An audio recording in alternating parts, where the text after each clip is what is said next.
السلام علیکم ورحمۃ اللہ وبرکاتہ۔ ایک ویب سائٹ ہے جو ان دنوں بہت زیادہ فیمس ہو رہی ہے بریلیوں کے یہاں، وہ ہے دفاع اہل سنت۔ اس پر باطل دلائل انہوں نے پیش کیے ہیں۔ ہم ایک سیریز اسٹارٹ کر رہے ہیں جس میں ہم ان سارے دلائل کا جواب دینے والے ہیں اور علمی طریقے سے۔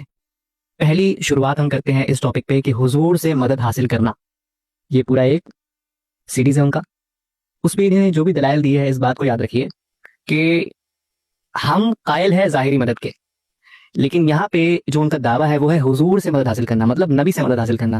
اور نبی تو ہمارے یہاں آج موجود نہیں ہے، وہ فوت پا چکے ہیں، تو فوت شدہ نبی سے مدد حاصل کرنا یہ ان کا دعویٰ ہے۔ اب دلیل بھی ان کے دعوے کے حساب سے ہونی چاہیے۔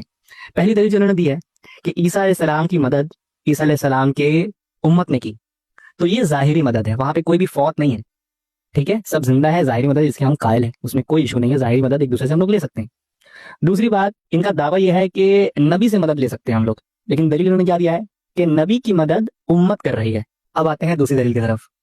اس میں یہ ظاہری طور پر کہہ رہے ہیں کہ اللہ کی دین میں مدد کرو، تو اللہ کے دین میں مدد کی جو درخواست کی جا رہی ہے وہ زندوں سے کی جا رہی ہے، مردوں سے؟ زندوں سے کی جا رہی ہے۔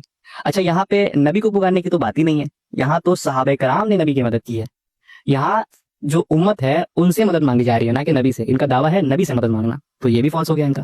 یہ ظاہری مدد ہے، تو ظاہری مدد کے ہم قائل ہیں، ہم پہلے ہی بول چکے ہیں۔ یہ والی جو دلیل جو انہوں نے پیش کی ہے اس میں بھی سیم چیز ہے، اس میں بھی یہی بات کہی جا رہی ہے کہ صحابہ کرام یا پھر جو بھی لوگ دنیا میں آنے والے ہیں وہ انبیاء کی مدد کریں دین اسلام میں، اللہ نے ان سے عہد لیا، ٹھیک ہے، تو وہ بھی ظاہری مدد ہو گئی، وہ تو فوت شدہ کے بات کی ہوئی نہیں۔